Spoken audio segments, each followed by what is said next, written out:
Bom dia, irmãos. É uma alegria imensa podermos estar mais uma vez reunidos para estarmos dedicando algum tempo para ouvirmos aquilo que Deus quer nos falar. Meu nome é André Vial e eu falo em nome da Primeira Igreja Batista de Rio Bonito, e esse é o momento que nós reservamos para estar realizando os nossos estudos da Escola Bíblica Dominical, e nós iremos dar continuidade aos estudos que têm acontecido ao longo desses domingos. Mas nesse momento, eu convido os irmãos para fechar os seus olhos, esvaziarem as mentes e abrir o coração para aquilo que Deus tem a nos falar. Oremos. Senhor, nós te glorificamos pela dádiva da vida, pela graça da salvação em Cristo Jesus, e te glorificamos, Senhor, pelo privilégio de termos acesso à tua palavra, que tem nos revelado a tua vontade e tem, ó Deus, nos guiado enquanto igreja. E nesse momento, Senhor, nós suplicamos que o teu Santo Espírito possa falar alto às nossas vidas, para que possamos verdadeiramente ser uma igreja que reflete a graça de Cristo Jesus em atitude. Senhor, venha sondar as nossas vidas e examinar, Senhor Deus, o que nós temos feito que desagrada ao Senhor enquanto igreja.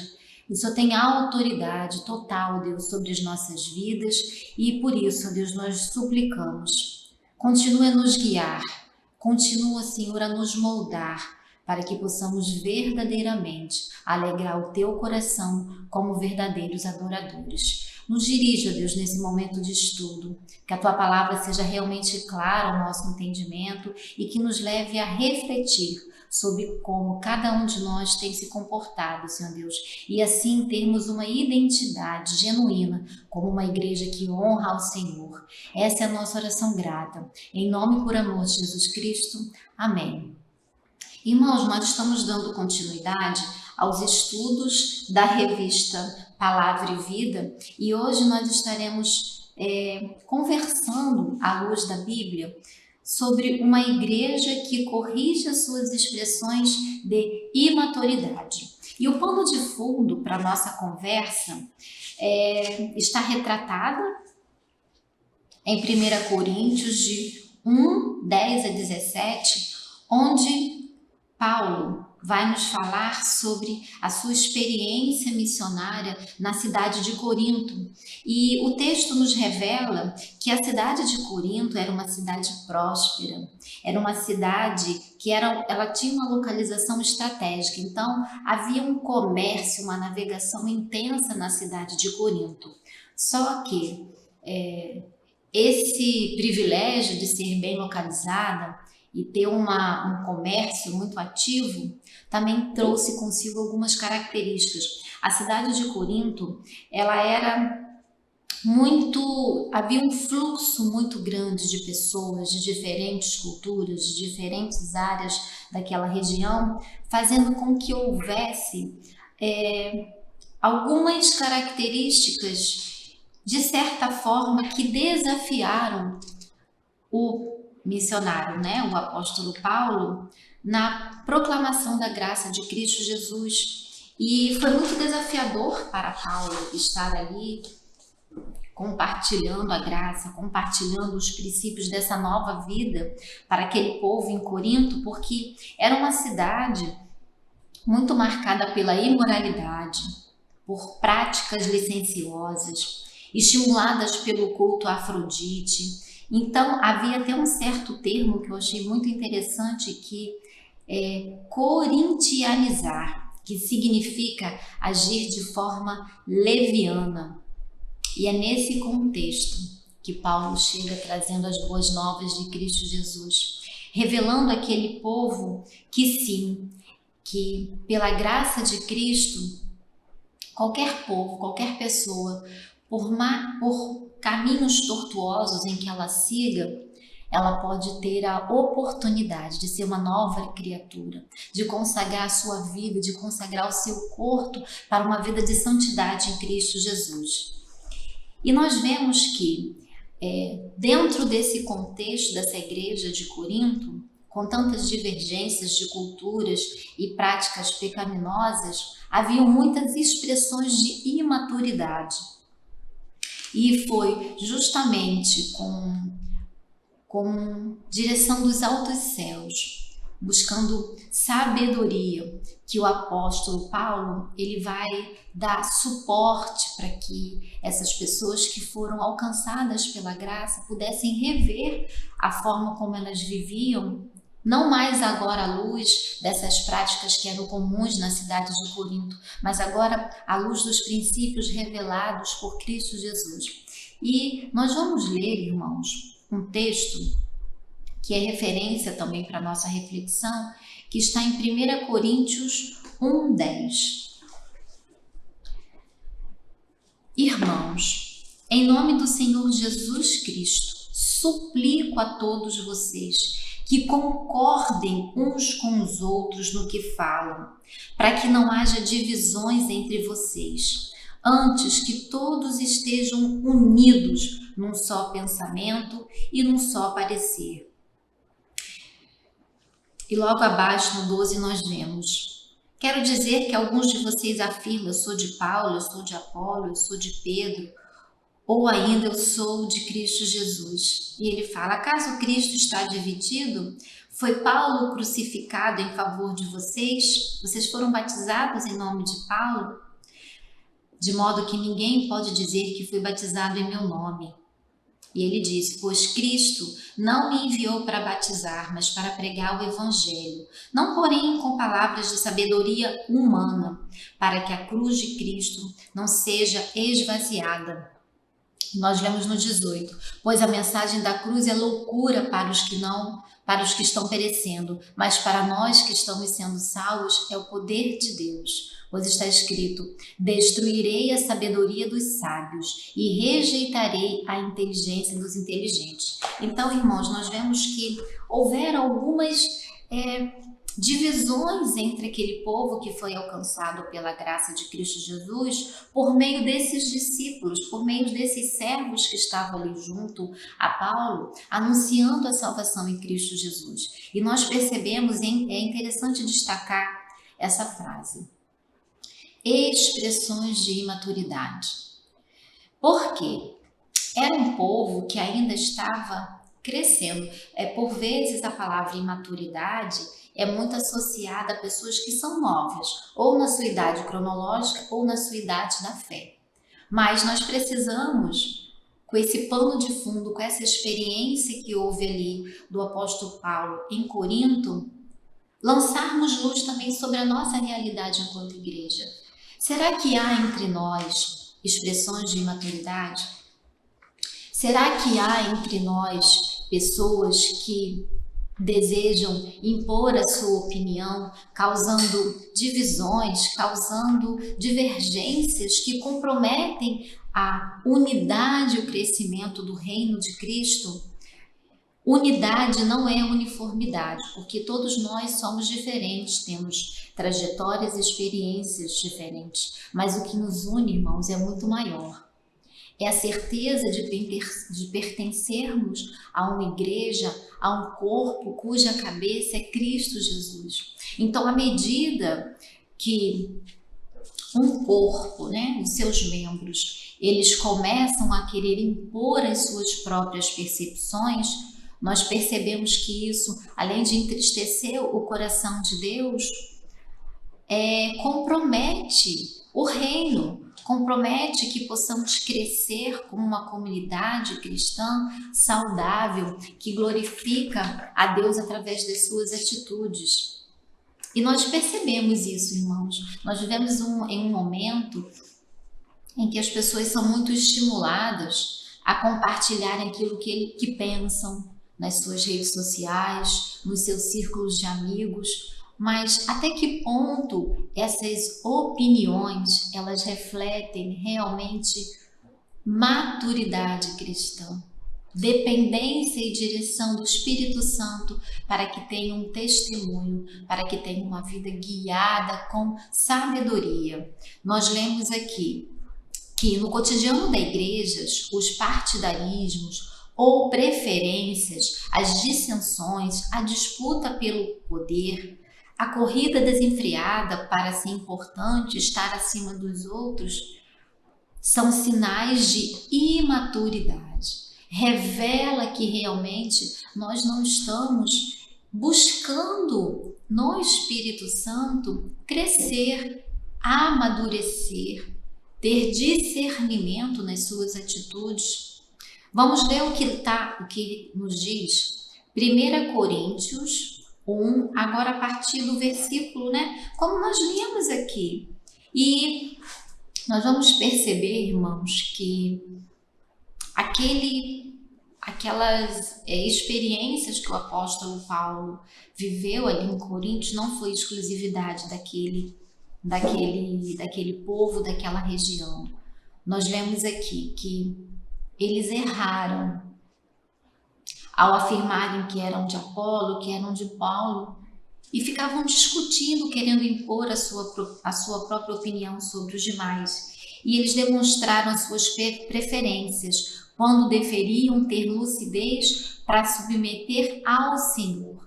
Devemos checar as nossas preferências para que elas não firam os princípios eternos, não nos incomodem no futuro, nem causem sofrimento ao reino.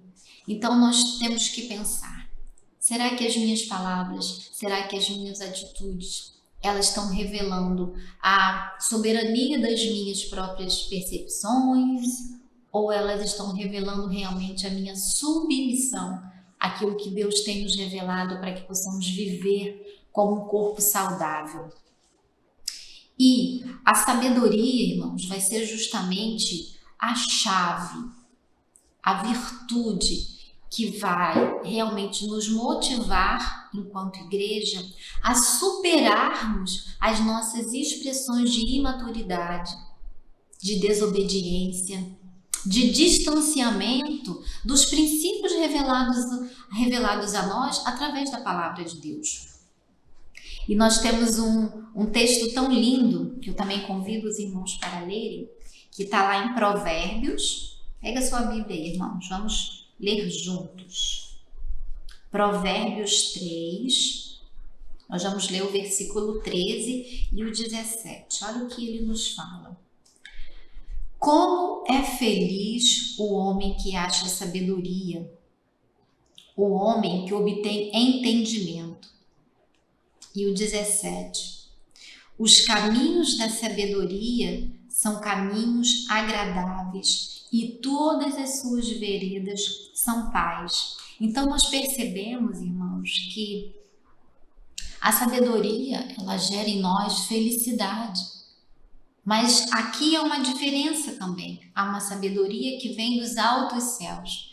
Não é uma sabedoria pautada na nossa formação acadêmica, no nosso grau de cultura ou de compreensão de conceitos humanos. Mas a sabedoria que nós percebemos aqui é uma sabedoria que vem dos altos céus. E é um texto muito conhecido também por todos nós, de Tiago 1:5, que se alguém tem falta de sabedoria, que peça a Deus, que a todos dá liberalmente de boa vontade. O Senhor tem prazer em ouvir os seus servos, tendo humildade para reconhecer que sim, em alguns momentos nós estamos errando o alvo. Nós estamos agindo com imaturidade, com infantilidade nas nossas posturas, nas nossas atitudes. Porque, veja, a sabedoria, ela se revela através da prudência.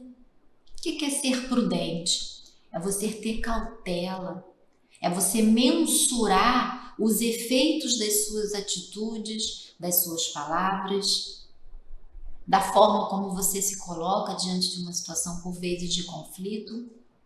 Discernimento. O que significa discernimento? É nós compreendermos aquilo que é certo e aquilo que é errado, tendo como parâmetro não as nossas próprias percepções, mas o discernimento, ele vem através da intimidade que nós temos com aquilo que Deus tem nos falado através da sua palavra.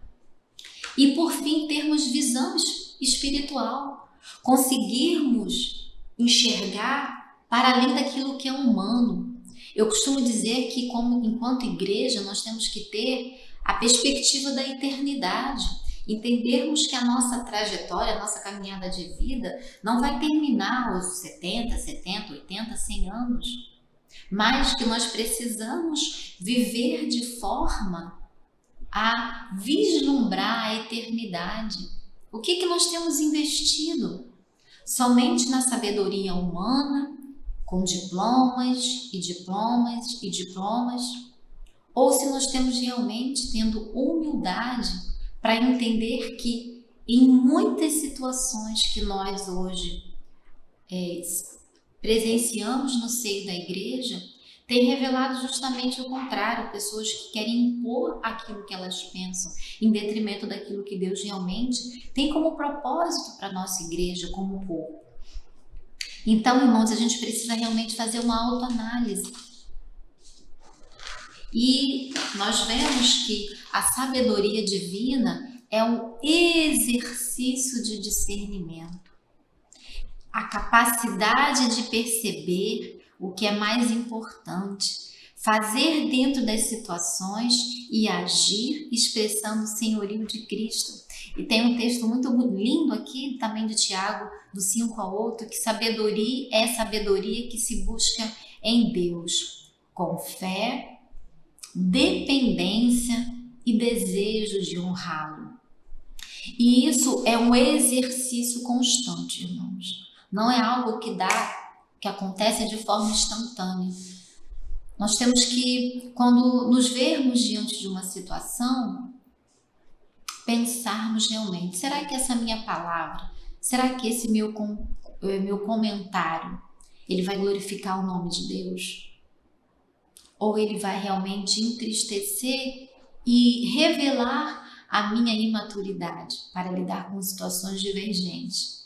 Então, nós temos que ter sempre esse exercício constante de buscarmos em Deus o melhor caminho. Quantos de nós não somos abordados por algumas pessoas, não crentes ou crentes, para nos posicionarmos diante de uma situação? E eu tenho aprendido, irmãos, a não ser rápida em formular respostas, mas fazer o processo inverso.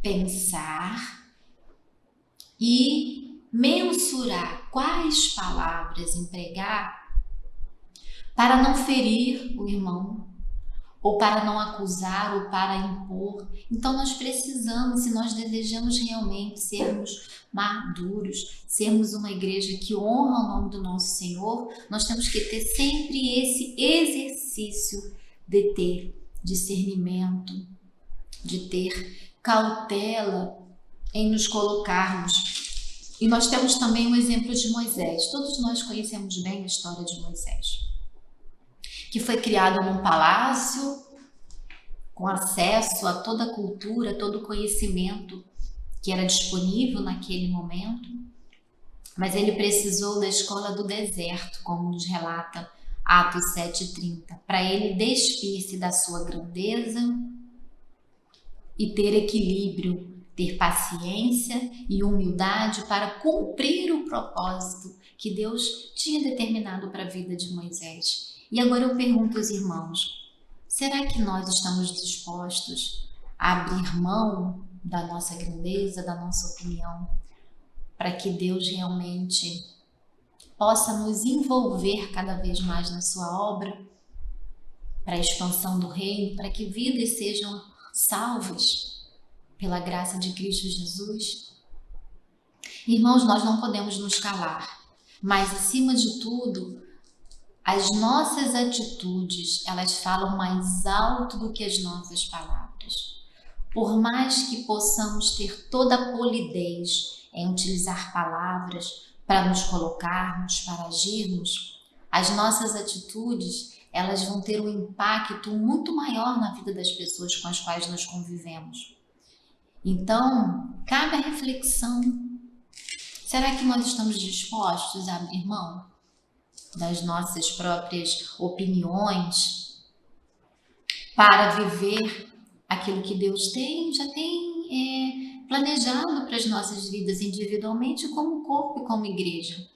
E ter, irmãos, a percepção de que a igreja é composta de pessoas falhas, limitadas e imperfeitas, a começar por mim.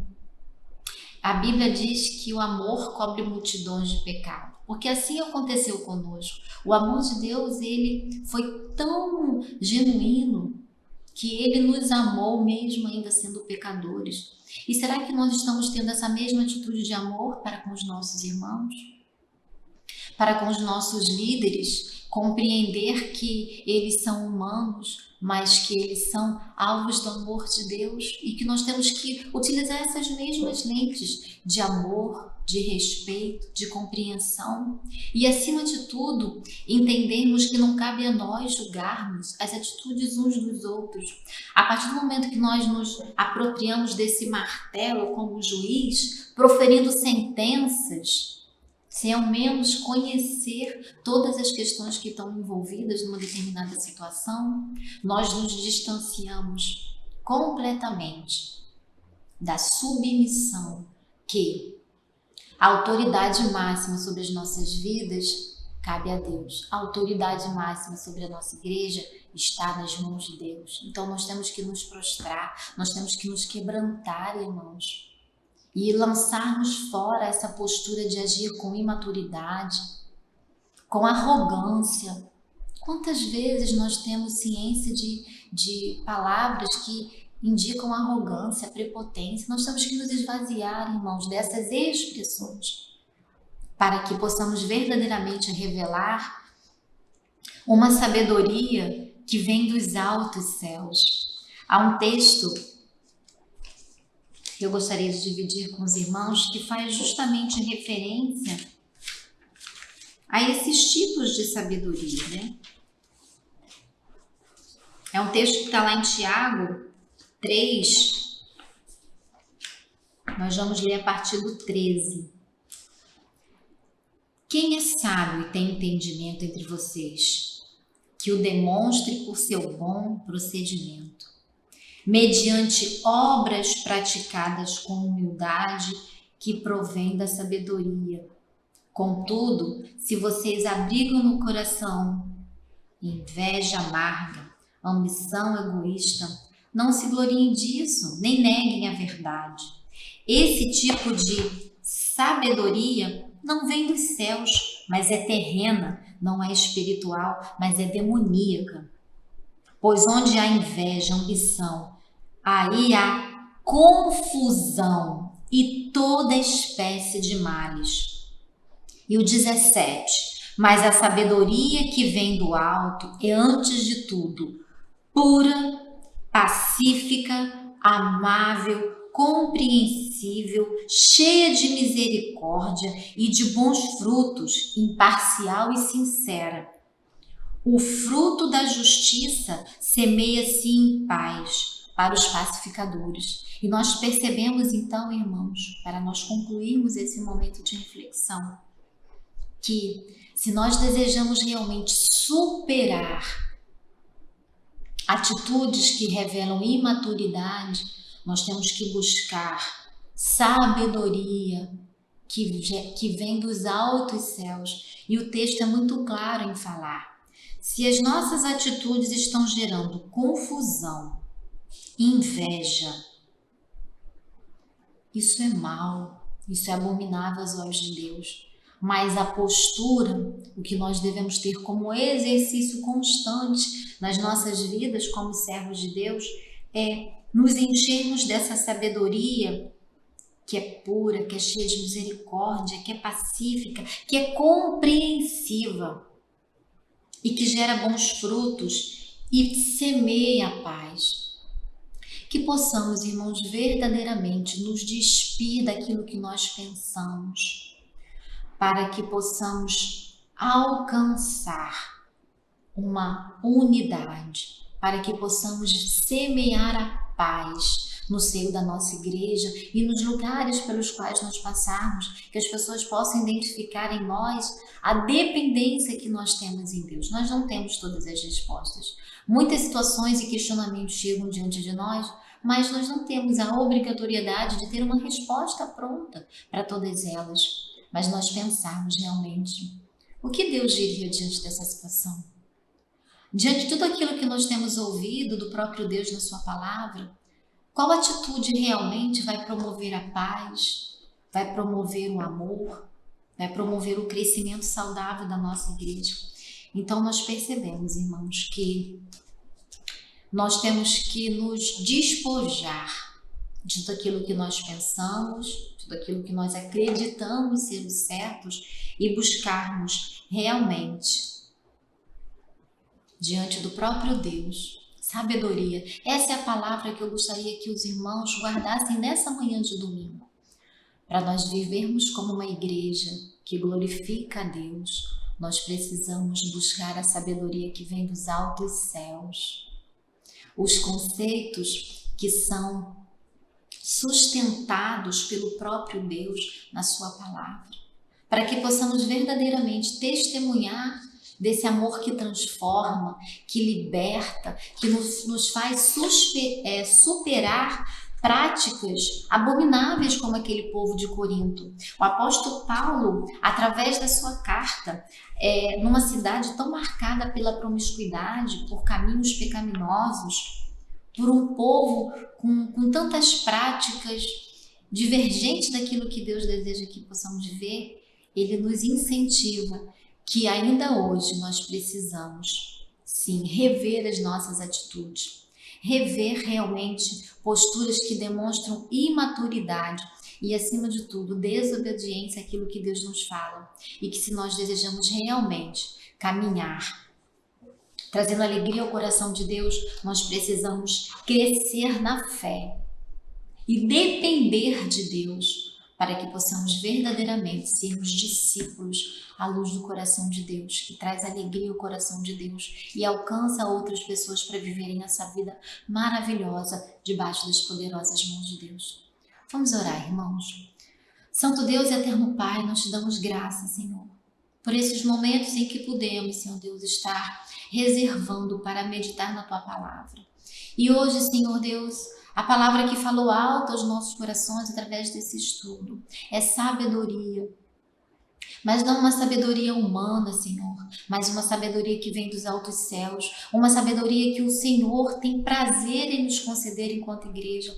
E ó Deus, reconhecendo as nossas limitações, ó Deus, que nós nos prostramos diante do Senhor para suplicar. Tenha misericórdia de nós. Mais uma vez, ó Deus, renova sobre nós a Tua misericórdia, a Tua graça, para que enquanto igreja, Senhor, possamos agir com maturidade, com submissão, reconhecendo que a palavra final vem sempre do Senhor. E em nome de Cristo Jesus, que nós oramos agradecidos. Amém. Uma boa semana, irmãos. Que Deus os abençoe.